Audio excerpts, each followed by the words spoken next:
খবর শুনছেন দিনাজপুর সংবাদ চ্যানেল থেকে। আজ জানাবো পশ্চিমবঙ্গ দেশ বিদেশের বাছাই করা গুরুত্বপূর্ণ তাজা সংবাদ। খবরের শুরুতেই জানিয়ে দেব সংবাদ শিরোনাম, পরে বিস্তারিত। বাংলাদেশ সরকারের বিরুদ্ধে বিষোদ্গার হাসিনার, অবস্থান তুলে ধরে এবার মুখ খুলল ভারতও। ক্ষমতা থাকলে সংসদে বিতর্ক করুন, উত্তরাখণ্ডের জনসভা থেকে কেন্দ্রকে তুলোধনা কংগ্রেস সভাপতি মল্লিকার্জুন খার্গের। কেন তৃণমূল ছেড়েছিলেন শুভেন্দু অধিকারী? 6 বছর পর সেই কারণ ফাঁস করলেন মুখ্যমন্ত্রী নিজেই। বুক কাঁপানো দুর্ঘটনা, রাস্তায় পড়ে একের পর এক নিহর দেহ। হিমাচলে মৃত্যু মিছিলে মন খারাপ দেশবাসীর। আরজিকর হাসপাতালের ওয়ার্ড থেকে আচমকা উধাও 2 চিকিৎসাধীন রোগী, পলাতক দাবি কর্তৃপক্ষের। সিবিআইয়ে আস্থা নেই অভয়ার বাবা মায়ের, এবার আরজিকর ধর্ষণ খুনে তদন্ত করবে স্বাস্থ্য দপ্তর। বেহালায় মহিলাকে পিষে দিল বাস, রাস্তা পার হতে গিয়ে মর্মান্তিক দুর্ঘটনা। কলকাতায় বন্ধ জন্ম ও মৃত্যুর সার্টিফিকেট পরিষেবা, শ্মশানে শেষকৃত্য হলেও মিলছে না ডেথ সার্টিফিকেট, চরম ভোগান্তিতে সাধারণ মানুষ। সহকর্মীর ফোনে স্পাইওয়্যার ইনস্টল করাও চক্রান্ত, তিহার জেলে বন্দি ধৃত উইং কমান্ডারের কাণ্ডকারখানা জানলে শিউরে উঠবেন। পতাকা ধরে দলে এলেই ছাড় নেই, সিন্ডিকেট ও ঘুষ নিয়ে দলীয় কর্মীদেরও চরম সতর্কবার্তা অগ্নিমিত্রার। জ্যোতি বসু, বুদ্ধদেব ভট্টাচার্য, মমতা বন্দ্যোপাধ্যায়কে দেখেছি, এমনটা দেখিনি, শুভেন্দুর বৈঠক থেকে বেরিয়েই বললেন ফিরহাদ। আগে টাকা দাও তবেই কাজ। ভিআইপি রোডের লোহা কাণ্ডে তৃণমূল নেতার বিরুদ্ধে বিস্ফোরক ব্যবসায়ীর বয়ান। তোলাবাজি ও ভোট পরবর্তী হিংসায় নাম, গ্রেপ্তার নৈহাটির প্রাক্তন তৃণমূল বিধায়ক। ফের দুর্যোগের ভ্রুকুটি, বেলা বাড়তেই ঘনিয়ে আসবে দুর্যোগ। কলকাতা সহ দক্ষিণবঙ্গে শনিবার বজ্রবিদ্যুৎ, ঝোড়ো হাওয়া, ভারী বৃষ্টির আশঙ্কা। ডিলিমিটেশন বিলের সমর্থন ঘোষণা আরও এক দলের, ক্রমে জাদু সংখ্যার দিকে এগোচ্ছেন মোদি শাহ। অপমানিত হওয়ার পরেও ভুলতে পারেননি কলকাতার আবেগ, রাজ্যে বড় শিল্প গোষ্ঠীর আসার ঘোষণা শ্রমিকের। সেনা বাবার সঙ্গে 10 বছর কথা নেই, মোদির জামানায় নিট থেকে জেপিএসসি আন্দোলন কাঁপানো এই বাম নেত্রী আসলে কে? কলকাতার রাজপথে নজিরবিহীন মেগা মিছিল, মুখ্যমন্ত্রীর নেতৃত্বে এক ঐতিহাসিক মহাপথযাত্রা। সকাল থেকেই মেঘলা আকাশ, চলছে বৃষ্টিও। দিনভর দুর্যোগ চলবে কোন কোন জেলায়, জানালো আবহাওয়া দপ্তর। মোদি না অভিজিৎ দেবকে, তরুণদের রায়ে বদলে গেল সমীকরণ। জরায়ু মুখ ক্যান্সারের এই 5টি লক্ষণ অবহেলা করছেন না তো? জেনে নিন। আমি বাড়ির বউ, পঞ্চায়েত অফিসে পুলিশ হানা দিতেই বললেন তৃণমূল প্রধান। পুরনো 50 টাকার নোট ঘরে রয়েছে, বিশেষ এই নম্বরটি থাকলেই পেতে পারেন লাখ লাখ টাকা। পশ্চিমবঙ্গেও হর ঘর তিরঙ্গা কর্মসূচি, কেন এই উদ্যোগ, কি জানালেন মুখ্যমন্ত্রী ও শিল্পমন্ত্রী? এতক্ষণ শুনছিলেন সংবাদ শিরোনাম, এখন আসছি বিস্তারিত খবরে। বাংলাদেশের প্রাক্তন প্রধানমন্ত্রী শেখ হাসিনার দিল্লিতে আয়োজিত ভার্চুয়াল মিডিয়া ইভেন্টে ভারতের কোনো ভূমিকা ছিল না। ওই অনুষ্ঠানে বাংলাদেশ সরকারের বিরুদ্ধে যা কিছু বলা হয়েছে তার কোনো অংশকেই ভারত সমর্থন করে না বলে স্পষ্ট জানিয়ে দিল বিদেশ মন্ত্রক। শুক্রবার সাংবাদিকদের প্রশ্নের জবাবে বিদেশ মন্ত্রকের মুখপাত্র রণধীর জয়সওয়াল বলেন, এটি একটি বেসরকারি সংবাদ মাধ্যমের আয়োজিত অনুষ্ঠান ছিল এবং ভারত সরকারের এতে কোনো ভূমিকা ছিল না। রণধীর জয়সওয়াল বলেন, এটি একটি বেসরকারি মিডিয়া সংস্থার আয়োজিত অনুষ্ঠান, এতে সরকারের কোনো ভূমিকা ছিল না। অনুষ্ঠানে যা বলা হয়েছে, বিশেষ করে বাংলাদেশের যথাযথভাবে গঠিত সরকার সম্পর্কে যে মন্তব্য করা হয়েছে তার কোনোটাই ভারত সরকার সমর্থন করে না। হাসিনা দিল্লি থেকে ভার্চুয়াল সাংবাদিক সম্মেলন করার 2 দিন পর ভারতের তরফে এই বক্তব্য সামনে এলো। উল্লেখযোগ্যভাবে বিদেশ মন্ত্রকের বক্তব্যে বাংলাদেশের গণতান্ত্রিকভাবে নির্বাচিত সরকার কথাটি ব্যবহার করা হয়নি। চলতি বছরের ফেব্রুয়ারিতে বাংলাদেশে অনুষ্ঠিত সাধারণ নির্বাচিত নিয়েও এর আগে ভারত নির্বাচনের অন্তর্ভুক্তিমূলক চরিত্র নিয়ে প্রশ্ন তুলেছিল। সেই নির্বাচনে শেখ হাসিনার নেতৃত্বাধীন আওয়ামী লীগকে প্রতিদ্বন্দ্বিতা করতে দেওয়া হয়নি। পরিবর্তিতে বাংলাদেশে বিএনপির জয়কে স্বাগত জানায় নয়াদিল্লি এবং দলের নেতা তারেক রহমানকে প্রধানমন্ত্রী নির্বাচিত হওয়ায় অভিনন্দন জানান প্রধানমন্ত্রী নরেন্দ্র মোদী। তার শপথ গ্রহণ অনুষ্ঠানে উপস্থিত ছিলেন লোকসভার স্পিকার ওম বিড়লা। গত 5 আগস্ট নয়াদিল্লির foreign correspondents club of south এশিয়ায় একটি সাংবাদিক সম্মেলনে অডিও লিঙ্কের মাধ্যমে বক্তব্য রাখেন শেখ হাসিনা। সেখানেই তিনি জানান, আগামী ডিসেম্বর মাসে বাংলাদেশে ফেরার পরিকল্পনা রয়েছে তার। হাসিনা বলেন, দেশের মানুষ যখন কষ্টে রয়েছেন তখন তিনি তাদের থেকে দূরে থাকতে চান না। বাংলাদেশে ফেরার সময় সম্পর্কে প্রশ্ন করা হলে হাসিনা 1971 সালের মুক্তিযুদ্ধ এবং ডিসেম্বর মাসকে বিজয়ের মাস হিসেবে উল্লেখ করেন। তিনি বলেন, ডিসেম্বর আমাদের বিজয়ের মাস, তাই আমি ডিসেম্বর মাসে ফিরে যেতে চাই। একই সঙ্গে তিনি দাবি করেন, তার ওপর 19 বার প্রাণঘাতী হামলার চেষ্টা হয়েছে, তবে নিজের ভবিষ্যৎ নিয়ে তিনি চিন্তিত নন, বরং বাংলাদেশের ভবিষ্যৎ নিয়েই উদ্বিগ্ন বলে জানান। নিট পরীক্ষার প্রশ্নপত্র ফাঁস, দেশ জুড়ে তীব্র বেকারত্ব এবং লাগাতার দুর্নীতির অভিযোগে এবার সরাসরি কেন্দ্র সরকারকে কড়া ভাষায় আক্রমণ করলেন কংগ্রেস সভাপতি মল্লিকার্জুন খার্গে। শনিবার উত্তরাখণ্ডে কংগ্রেসের আসন্ন নির্বাচন প্রচার বিজয় সাংখানার কর্মসূচির সূচনা করতে গিয়ে প্রধানমন্ত্রী নরেন্দ্র মোদী এবং স্বরাষ্ট্রমন্ত্রী অমিত শাহকে সরাসরি সংসদে বিতর্ক করার চ্যালেঞ্জ ছুড়ে দেন তিনি। উত্তরাখণ্ডের লামলীলা ময়দানে আয়োজিত বিশাল জনসভায় খার্গে বলেন, বারবার প্রশ্নপত্র ফাঁস হওয়ার ঘটনায় দেশের ছাত্রছাত্রীরা আজ চরম ক্ষুব্ধ। নিজেদের ন্যায়সঙ্গত দাবি আদায়ের জন্য যখন তারা যন্তর মন্তরে প্রতিবাদ করতে যায়, তখন তাদের ওপর দমনমূলক আচরণ করা হয়। মোদি ও শাহকে সরাসরি আক্রমণ করে তিনি আরও বলেন, মোদিজি, আমি আপনাকে আর আপনার শাহকে ভয় পাই না। আপনাদের 56 ইঞ্চির বুক কি ছোট হয়ে গেছে? আপনারা কি ছাত্রদের সঙ্গে মুখোমুখি কথা বলতে ভয় পাচ্ছেন? সংসদে বিশৃঙ্খলা ও শূন্য পদের ইস্যু। সংসদে বিরোধীদের হট্টগোলের অভিযোগ উড়িয়ে দিয়ে খার্গের পাল্টা দাবি, বিরোধী দল নয় বরং সরকার পক্ষই বিভিন্ন গুরুত্বপূর্ণ আলোচনা এড়িয়ে সংসদের কার্যক্রমে বাধা সৃষ্টি করছে। দেশের বর্তমান অর্থনৈতিক ও কর্মসংস্থানের বেহাল দশা তুলে ধরে কংগ্রেস সভাপতি জানান, 2014 সালে বছরে 2 কোটি চাকরির প্রতিশ্রুতি দেওয়া হয়েছিল, কিন্তু আজ যুব সমাজ পুরোপুরি দিশেহারা। দেশে বর্তমান প্রায় 30 লক্ষ সরকারি পদ শূন্য পড়ে রয়েছে, কিন্তু সরকার সেগুলি পূরণে সম্পূর্ণ ব্যর্থ। এই পরিস্থিতিতে কীভাবে উন্নত ভারত এর স্বপ্ন দেখা সম্ভব, সেই প্রশ্নও তোলেন তিনি। বিজেপি আর আরএসএসকে তীব্র আক্রমণ, দুর্নীতির প্রসঙ্গে বিজেপিকে নিশানা করে খার্গের কটাক্ষ। বিরোধী দলের যে সমস্ত নেতার বিরুদ্ধে এতদিন দুর্নীতির অভিযোগ তুলত বিজেপি, পরবর্তীতে তাদেরই দলে ভিড়িয়ে ওয়াশিং মেশিনে পরিষ্কার করে নেওয়া হচ্ছে। পাশাপাশি স্বাধীনতা আন্দোলনে বিজেপি ও আরএসএসের কোনো অবদান নেই বলেও দাবি করেন তিনি। খার্গের মতে, অথচ আজ সেই দলগুলি কংগ্রেসকে দেশপ্রেমের পাঠ পড়াতে চাইছে। জন্মলগ্ন থেকেই যিনি ছিলেন তৃণমূল কংগ্রেসের সক্রিয় সদস্য এবং মমতা বন্দ্যোপাধ্যায়ের একনিষ্ঠ অনুগত সৈনিক, সেই নন্দীগ্রাম আন্দোলনের অন্যতম মুখ শুভেন্দু অধিকারী আজ দল বদল করে গেরুয়া শিবিরের কাণ্ডারি।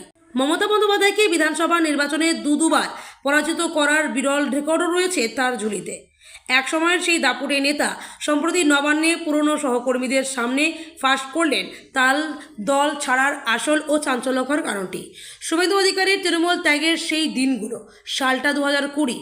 ওই বছরের ডিসেম্বর মাসের শেষেই তৃণমূল কংগ্রেস ছেড়ে বিজেপিতে যোগ দিয়েছিলেন শুভেন্দু। তার ঠিক আগের বছরই ছিল রাজ্য বিধানসভা নির্বাচন। দল ছাড়ার আগে তিনি সামলেছিলেন রাজ্যের পরিবহন, সেচ ও জলসম্পদ দপ্তরের মতো গুরুত্বপূর্ণ মন্ত্রক। 7ই নভেম্বর মন্ত্রিত্ব থেকে পদত্যাগ করার পর ডিসেম্বরের 16 তারিখে তিনি তৃণমূলের প্রাথমিক সদস্য পদ এবং সমস্ত দলীয় পদ থেকে ইস্তফা দেন। এর আগে হুগলি নদী জলপথ সেতু কমিশনের চেয়ারম্যান পদ সহ সমস্ত সরকারি দায়িত্ব থেকেও সরে দাঁড়ান তিনি। এক সময়ে যুব তৃণমূলের দায়িত্ব সামলানো এবং একাধিক জেলার পর্যবেক্ষকের দায়িত্বে থাকা এই নেতার গেরুয়া শিবিরে যোগদান রাজ্য রাজনীতিতে এক বিশাল ভূকম্পন সৃষ্টি করেছিল। নবান্নে 1.5 ঘন্টার আন্তরিক বৈঠক ও নস্টালজিক মুহূর্ত। সম্প্রতি নবান্নে একটি বিশেষ বৈঠকে মিলিত হন বিরোধী দলনেতা ঋতব্রত বন্দ্যোপাধ্যায়ের নেতৃত্বে মোট 13 জন বিধায়ক। আর সেই বৈঠকে উপস্থিত ছিলেন ফিরহাদ হাকিম এবং অরূপ রায়ের মতো একদা শুভেন্দুর অত্যন্ত ঘনিষ্ঠ ও পুরনো পরিচিত মুখগুলিও। যদিও মূল আলোচ্য বিষয় ছিল এসআইআরের ট্রাইব্যুনাল সংক্রান্ত জরুরি কিছু বিষয়, তবে বৈঠকের আবহ দ্রুত রূপ নেয় আন্তরিক আড্ডায়। পুরনো সঙ্গীদের সামনাসামনি পেয়ে খোলস ছেড়ে বেরিয়ে আসেন শুভেন্দু। প্রয়াত প্রবীণ নেতা সুব্রত মুখোপাধ্যায়ের স্মৃতিচারণা করে তিনি বলেন, এক সময়ে মন্ত্রিসভার বৈঠকে ঠিক কতটা খোলামেলা আলোচনা হতো তা ববিদা বা অন্য পুরনো সঙ্গীরাই সবচেয়ে ভালো জানেন। দল ছাড়ার আসল কারণ ফাঁস করলেন শুভেন্দু।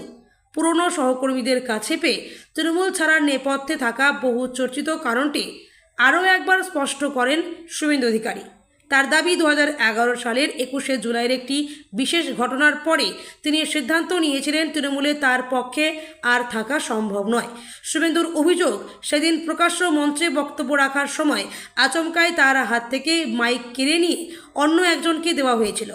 আর ঠিক সেই মুহূর্তেই তিনি বুঝিয়ে গিয়েছিলেন দলের অন্দরে বাতাবরণ ঠিক কোন দিকে গড়াচ্ছে। পাশাপাশি দলে ভাইপোড়াদ শুরু হওয়ার প্রসঙ্গ তিনি অত্যন্ত জোরালোভাবে তোলেন।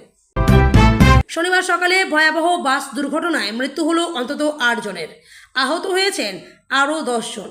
হিমাচল প্রদেশের চাম্বা জেলায় নেমে এসছে শোকের ছায়া। মৃতদের মধ্যে রয়েছেন বাসের চালক ও কন্ডাক্টরও রয়েছেন। আহতদের মধ্যে 6 জনের অবস্থা গুরুতর হওয়ায় তাদের চাম্বার পণ্ডিত জওহরলাল নেহরু সরকারি মেডিকেল কলেজ ও হাসপাতালে স্থানান্তর করা হয়েছে। জানা গিয়েছে, শনিবার সকাল 6:30 নাগাদ বৈরাগড় থেকে চাম্বার উদ্দেশ্যে রওনা দিয়েছিল একটি বেসরকারি বাস। প্রায় 3 কিলোমিটার যাওয়ার পর বৈরাগড় তিশা সড়কে নিয়ন্ত্রণ হারিয়ে বাসটি প্রথমে উল্টে যায়। এরপর সেটি নিচের একটি রাস্তার ওপর গিয়ে পড়ে। দুর্ঘটনার সময় বাসটিতে চালক ও কন্ডাক্টর সহ মোট 18 জন যাত্রী ছিলেন। বাসটি উল্টে পড়ায় বেশ কয়েকজন যাত্রী গাড়িটির ধ্বংসস্তূপের নিচে আটকে পড়েন। দুর্ঘটনার পর স্থানীয় বাসিন্দারা ঘটনাস্থলে ছুটে এসে উদ্ধার কাজ শুরু করেন এবং পুলিশকে খবর দেন। খবর পেয়ে এনডিআরএফ, পুলিশ, হোমগার্ড, দমকল এবং রাজস্ব দপ্তরের কর্মীরা ঘটনাস্থলে পৌঁছন। দীর্ঘ সময় ধরে উদ্ধার অভিযান চালিয়ে ধ্বংসস্তূপ থেকে যাত্রীদের বের করে আনা হয় এবং আহতদের দ্রুত হাসপাতালে পাঠানো হয়। চাম্বা জেলা বিপর্যয় মোকাবিলা কর্তৃপক্ষ জানিয়েছে, দুর্ঘটনায় 8 জনের মৃত্যু হয়েছে এবং 10 জন আহত হয়েছেন। এখনও পর্যন্ত মৃতদের পরিচয় আনুষ্ঠানিকভাবে প্রকাশ করা হয়নি। দুর্ঘটনার কারণ খতিয়ে দেখতে তদন্ত শুরু করেছে প্রশাসন। দুর্ঘটনাটি বৈরাগড় তিশা সড়কের একটি দুর্গম পাহাড়ি এলাকায় ঘটেছে বলেই পুলিশ সূত্রে খবর। প্রায় 27 কিলোমিটার দীর্ঘ এই রাস্তা চূড়া উপত্যকায় মধ্য দিয়ে গিয়েছে এবং সরু রাস্তা ও খাড়া ঢালের জন্য এলাকাটি দুর্ঘটনাপ্রবণ হিসেবে পরিচিত। দুর্ঘটনায় শোক প্রকাশ করেছেন হিমাচল প্রদেশের মুখ্যমন্ত্রী সুখবিন্দর সিং সুখু।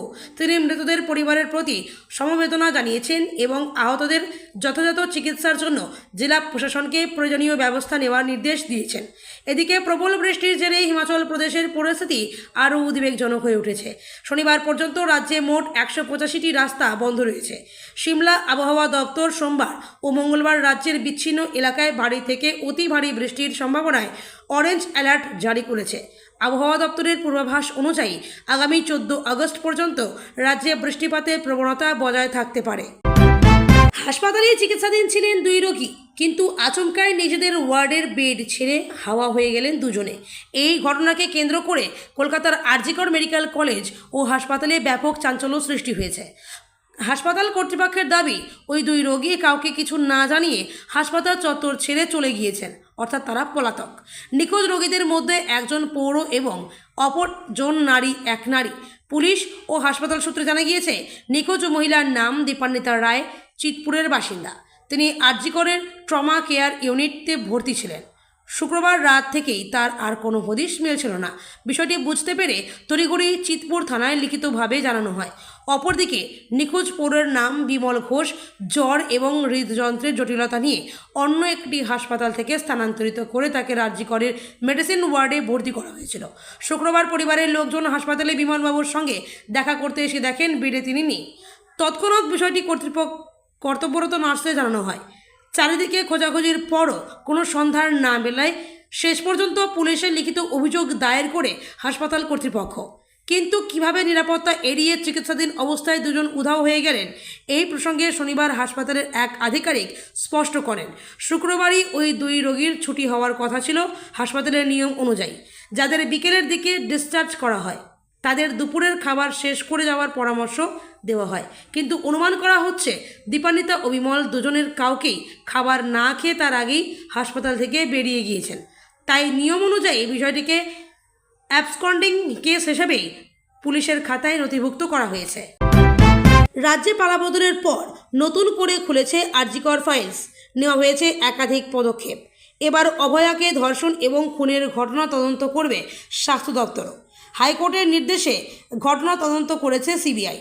যদিও কেন্দ্রীয় তদন্তকারী সংস্থা তদন্ত নিয়ে একাধিকবার প্রশ্ন তুলেছেন অভয়ার বাবা মা।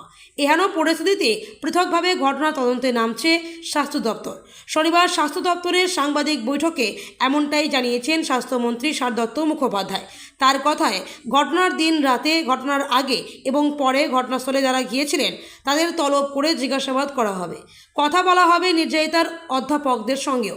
মন্ত্রীর কথায়, তদন্ত থেকে যা নির্যাস বেরোবে তা রাজ্য সরকারের হাতে তুলে দেওয়া হবে।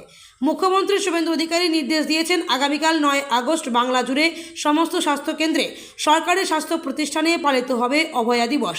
স্বাস্থ্যমন্ত্রী জানিয়েছেন, রাজ্যে পালাবদলের পর স্মিত হয়ে থাকা তদন্তকে পুনরুজ্জীবিত করেছে নতুন সরকার। একই সঙ্গে এবার চালু হচ্ছে পৃথক তদন্ত। নতুন তদন্তে আরজিকর মেডিকেল কলেজে অভয়ার যে সমস্ত অধ্যাপক ছিলেন তাদের সঙ্গেও কথা বলবে তদন্তকারী অফিসাররা। স্বাস্থ্যমন্ত্রীর বক্তব্য, আরজিকর মেডিকেল কলেজে কোথায় কোথায় বিভাগীয় ফাঁক ছিল, সেই ফাঁকগুলো কেন ছিল, কিভাবে তৈরি হলো, নয়া তদন্তে তা খুঁজে বের হবে। সে সময়ে অভিযোগ উঠেছিল, স্বাস্থ্য ব্যবস্থার কিছু অন্ধকার দিক জেনে ফেলেছিলেন তরুণী চিকিৎসক। কার্যত মুখ বন্ধ করার জন্যই তাকে সরিয়ে দেওয়া হয় বলেও অভিযোগ ওঠে। অভয়ার খুনের পর হাসপাতালের ত্রুটি বিচ্যুতি কীভাবে বুঝিয়ে ফেলার চেষ্টা করা হয়েছিল, কারা ছিল এর নেপথ্যে, স্বাস্থ্যমন্ত্রী জানিয়েছেন তদন্তের নয়া ধাপে তাদেরকেও ডাকা হবে। ফের শহরে মর্মান্তিক দুর্ঘটনা, বাসের চাকায় পিষতে পিষতে গেলেন মহিলা। বেহালার শিলপাড়ায় ডায়মন্ড হারবার রোডের ঘটনা। ঘাতক বাসটিকে আটক করেছে ঠাকুরপুকুর থানার পুলিশ। রক্তাক্ত অবস্থায় ওই মহিলাকে উদ্ধার করে ঠাকুরপুকুর থানার পুলিশ বিদ্যাসাগর হাসপাতালে নিয়ে যাওয়া হলে তাকে মৃত ঘোষণা করেন চিকিৎসকরা। যদিও মৃত মহিলার পরিচয় এখনও জানা যায়নি। স্থানীয় সূত্রে জানা গিয়েছে, শনিবার সকালে শিলপাড়ায় ওই মহিলার রাস্তা পার হচ্ছিলেন। সেই সময় সিগন্যাল বন্ধ ছিল, কিন্তু মহিলার রাস্তার মাঝামাঝি পৌঁছতেই সিগন্যাল গ্রিন হয়ে যায়। ঠিক সেই সময়ই ঠাকুরপুরের দিক থেকে আসা একটি 12C রুটের বাস দ্রুত গতিতে এসে ধাক্কা মেরে ওই মহিলাকে। তারপরেও থামেনি বাস। বাসের চাকায় পিষতে পিষতে যায় ওই মহিলা।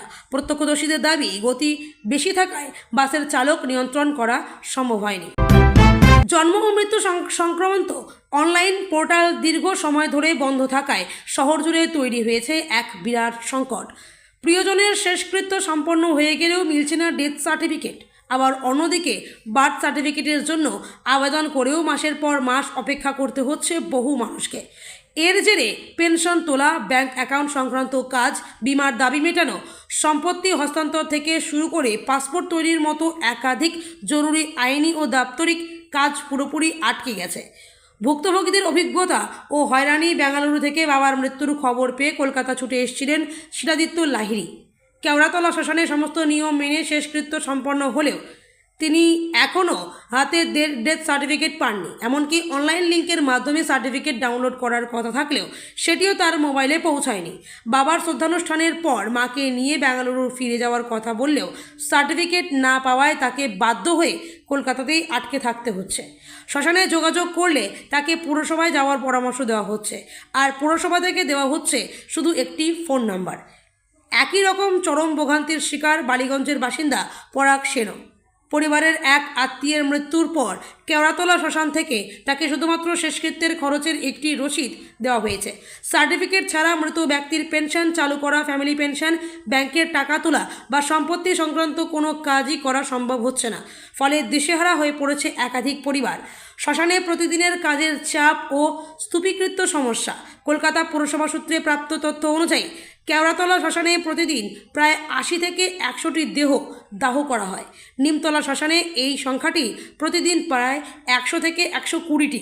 এছাড়াও শহরের অন্যান্য শ্মশানগুলি মিলিয়ে প্রতিদিন গড়ে প্রায় 250টি শেষকৃত্য সম্পন্ন হয়। কিন্তু জুলাই মাসের শেষ দিক থেকে কারো হাতেই সময় মতো ডেথ সার্টিফিকেট পৌঁছচ্ছে না বলে অভিযোগ উঠছে। শুধু ডেথ সার্টিফিকেট নয়, বার্থ সার্টিফিকেটের ক্ষেত্রেও পরিস্থিতির সম্পূর্ণ এক। মানিকতলার বাসিন্দা রাজা সরকেল মেয়ের পাসপোর্ট নবীকরণের জন্য প্রায় 1 মাস আগে ডিজিটাল বার্থ সার্টিফিকেটের আবেদন করলেও এখনও কোনো নথি পাননি।